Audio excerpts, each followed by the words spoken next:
The judiciary in India is one of the country's most trusted institutions.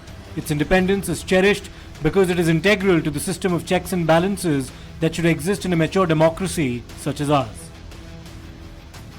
But there have been occasions where the credibility of the institution has been questioned, principally during the time of the emergency when the then Prime Minister Indira Gandhi was accused of appointing pliant judges to ensure a committed judiciary, or one that was subordinate to the interests of the government. But things have changed, and one key aspect of the judiciary's independence today is the collegium system, wherein the senior-most judges of the Supreme Court get together to decide on the appointments to the higher judiciary, both the high courts as well as the Supreme Court itself. In 2015, the NDA government introduced the National Judicial Appointments Commission by way of a bill, which gave the executive a significant say together with the judiciary in the appointment of judges. This was challenged in the Supreme Court, and in a majority judgment, the Supreme Court struck down the NJAC as unconstitutional. There has been criticism about the opacity of the collegium system, but during the tenure of Justice D.Y. Chandrachud as Chief Justice of India, the Supreme Court introduced transparency by making public their reasoning for judicial appointments. Very recently, under the previous Chief Justice of India, Sanjeev Khanna, the assets of judges were made public, as well as details of family ties that they shared with other judges, past or present, once again showing the court's commitment to transparency. But is all really well in the judiciary?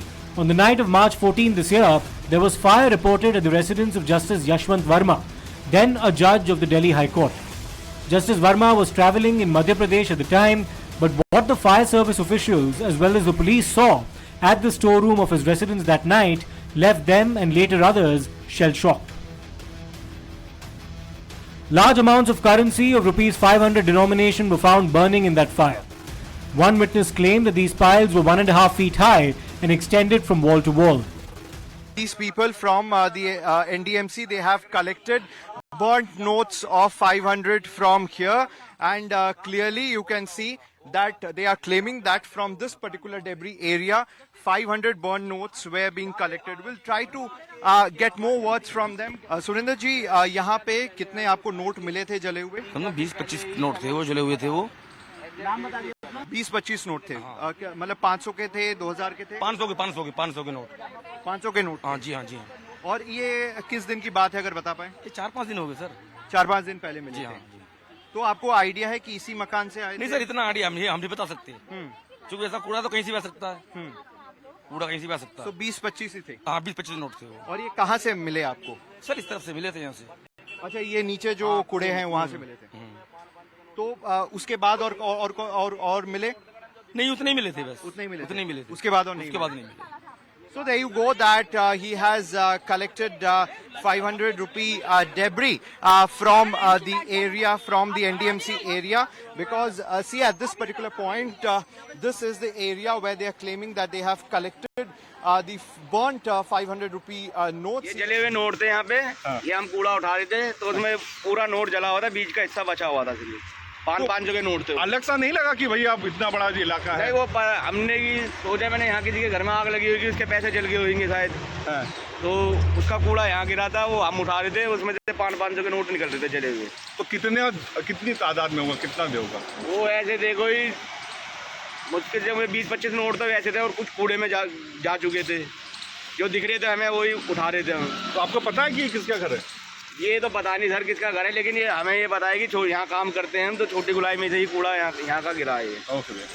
Even before the news became public knowledge, there was a process that was initiated within the judiciary about this discovery. The Chief Justice of the Delhi High Court had spoken to Justice Varma in the coming days and reported what was conveyed by the Delhi Police Commissioner and Justice Varma himself, who returned to Delhi on the 15th to the Chief Justice of India. It is the issue of loss of time and giving opportunity to the judge and his staff to remove evidence, to time given by whom, sir? Time given by both police and the Delhi High Court, because the judge was not there. If an FIR would have been registered, it would not have been FIR against the judge. It would have been FIR of recovery of burnt notes. those notes should have been seized immediately by the police, because police was called by fire department. The premise should have been sealed. The collegium then took the decision to transfer Justice Varma to the Allahabad High Court. मैं सिर्फ इतना कहना चाहता हूँ, अगर unaccounted cash मिला है तो ट्रांसफर पनिशमेंट नहीं है ना, संदेश तो अच्छा नहीं जाता है ना। इतनी बड़ी मात्रा में कैश कहाँ से आया? अब तो उनके सारे जजमेंट देखने होंगे अगर उस कैश के पीछे सच्चाई है। कहीं जजमेंट से तो उसका ताल्लुक नहीं है। ये बहुत चिंताजनक परिस्थिति है। On the 22nd of March, a panel of 3 judges from 3 different high courts was constituted by the Chief Justice of India to look into what happened and recommend action if necessary. On the 3rd of May, more than a month later, the panel completed its report and shared its findings with the Chief Justice of India the very next day. इस बात से तो बहुत खुशी मिली है, इस बात से कि उनका जुडिशियल पावर विड्रॉ कर लिया गया है। काफ़ी मटेरियल पब्लिक डोमेन में आ गए हैं, उनके खिलाफ वीडियो वगैरह सब आ गए हैं, लेकिन मेरा ये कहना है कि अभी भी वो कंप्लीट नहीं है। मटेरियल में जो ट्रांसपेरेंसी चाहिए वो नहीं है, और इंक्वायरी जो है, इन्वेस्टिगेशन है, वो सीबीआई या ईडी से होनी चाहिए, ये हमारा कहना है। इससे नीचे के किसी बात से जनता का विश्वास नहीं लौट सकता।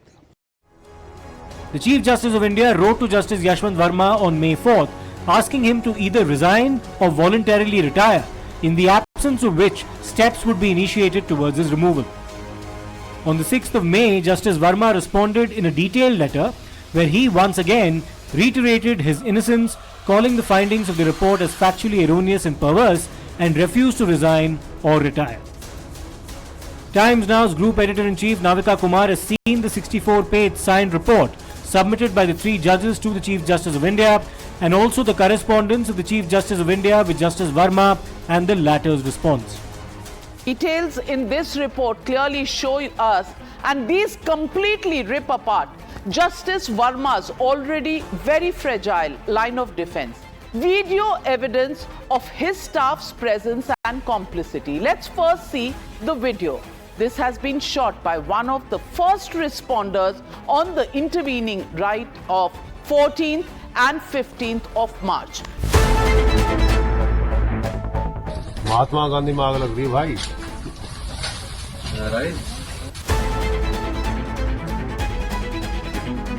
Now, after this report was submitted to the Chief Justice of India on the 3rd of May, he wrote to Justice Varma the next day, giving him the option to either resign or take voluntary retirement. However, 2 days later, Justice Varma responded on the 6th of May by calling the findings perverse and the probe unfair. The 3-judge report indicts Justice Varma, concluding that cash was indeed found in the storeroom of his residence at 30 Tughlaq Crescent in Delhi. It also concludes that the access to the storeroom lay with Justice Varma and his family, and it also said that the clearance of the debris, including the burning cash, was supervised by his staff. The panel concluded that misconduct had been proven in this matter and recommended that steps be taken for the removal of Justice Varma. This is one of the biggest controversies involving the Indian judiciary in the recent past. On the 8th of May, the Chief Justice of India forwarded the report along with the response of Justice Varma to the President and the Prime Minister of India. It has now been reported that the government is likely to initiate a motion for Justice Varma's removal through impeachment in the upcoming monsoon session.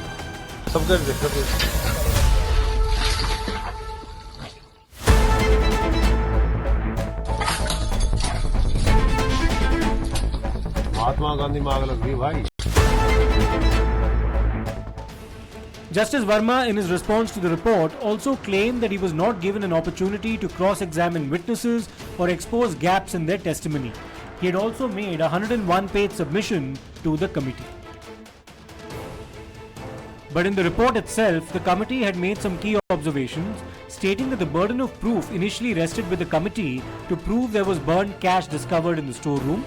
Once this had been established through the statements of multiple witnesses, with at least 10 out of the 55 who deposed having seen the burning cash, the burden of proof then shifted to Justice Varma.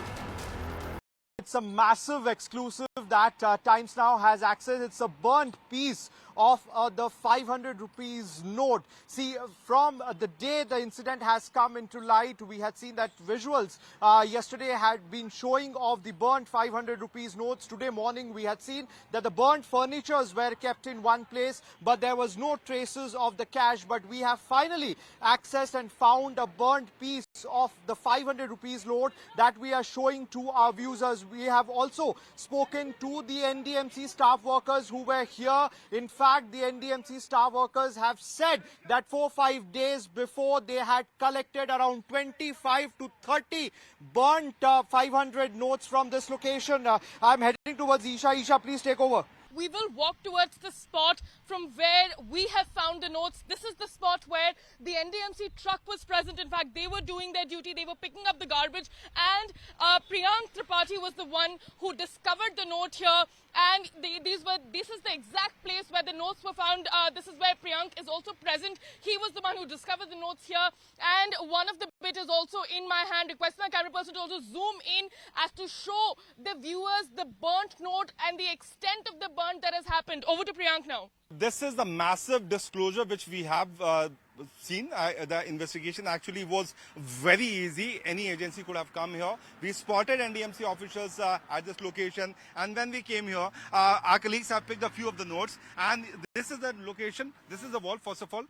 See, this is the wall of the house of Justice Varma. And when we reached here, see what we are finding.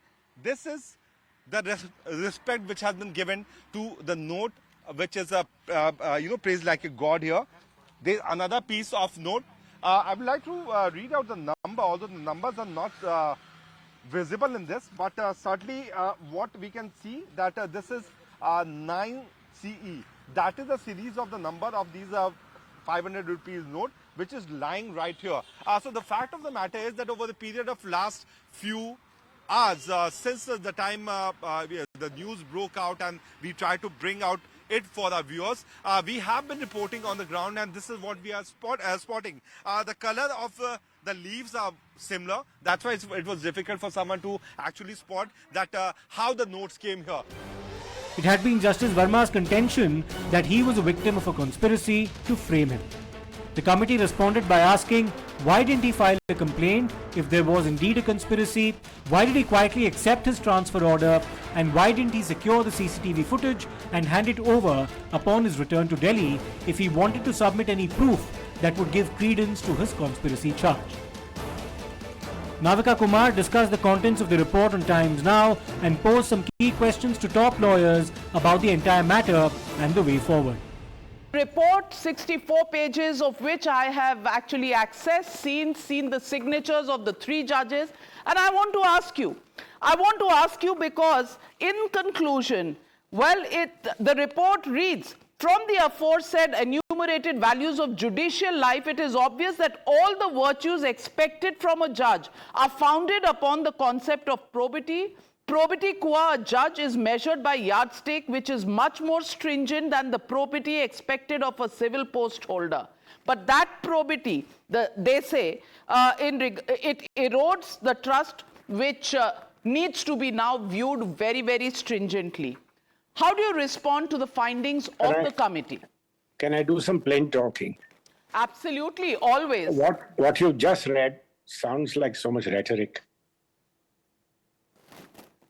The judgment of the Supreme Court in Ramaswamy's case only laid down a marker because the court was trying to balance applying criminal law to judges where you would leave them exposed to political pressure, you'd leave them exposed to disgruntled litigants. So a measure of protection for the judges, but not to place the judges above the law. So they said you must have the CJI's permission. Now, this is a classic case. Lord Denning had once used a very nice expression for a judgment.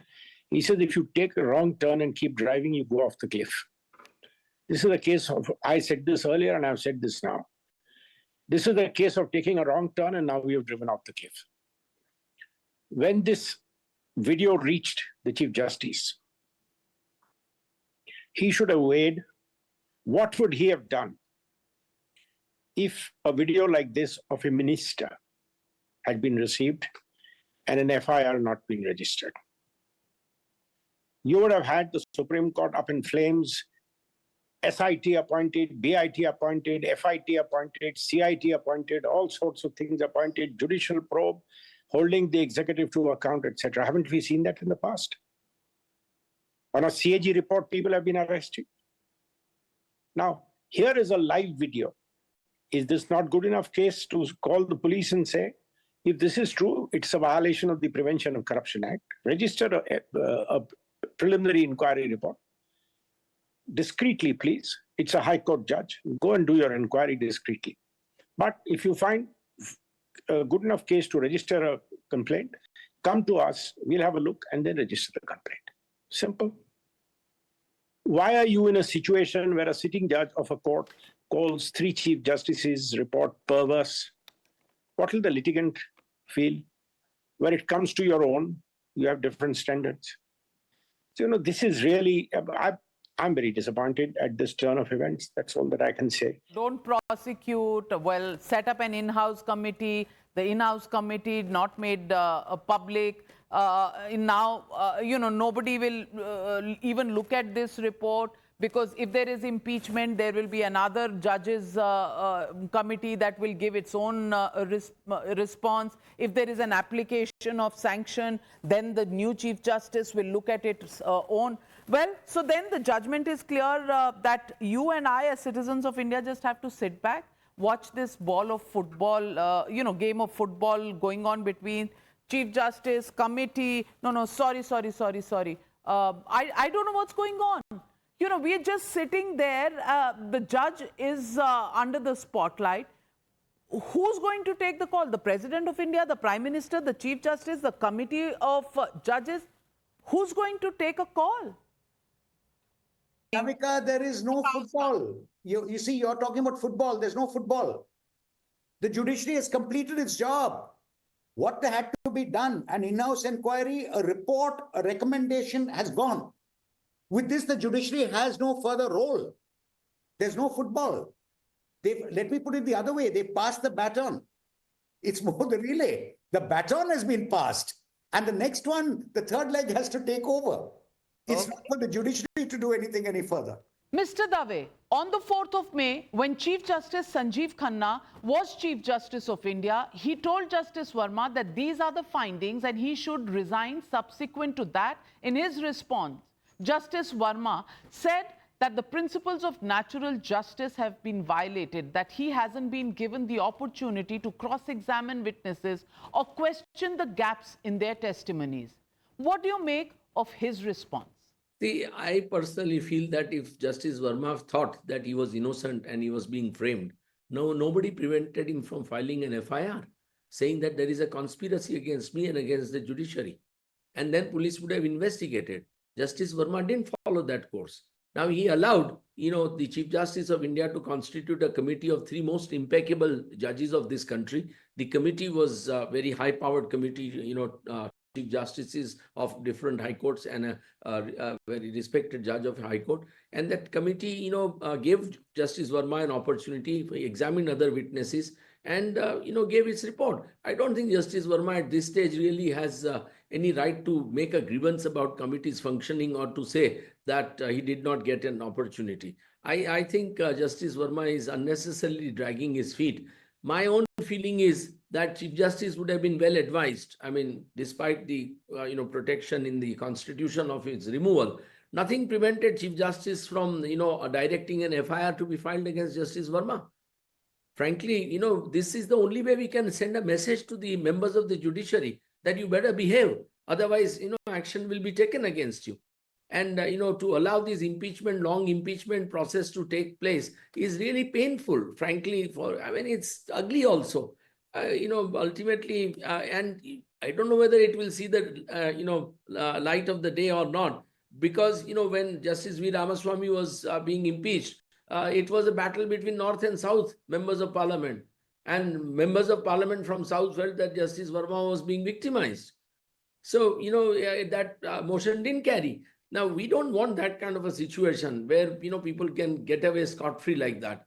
I feel that it would have been absolutely perfect for Chief Justice Khanna, as he then was, that once he received this report of the committee, he should have directed FIR to be lodged against him. And that does not mean anything. Varma continues to be a judge till he is removed by in terms of the procedure of the Constitution. But at least he would have faced the music. If he had faced the music, I have no doubt that he would have resigned. The committee said it was not within its remit to examine why an FIR wasn't filed or why there was no Panchnama or seizure report. But one very interesting finding was in one of the videos shot during the dousing of the fire. One personnel says that notes with Gandhi's face are burning, and one can hear somebody calling out the name Rahil towards the end of that video. The Rahil here is the domestic help of Justice Varma, and both he as well as Rajinder Karki, the private secretary of Justice Varma, were, according to the committee, those who supervised the cleaning of the burnt cash once the police and the firemen had left.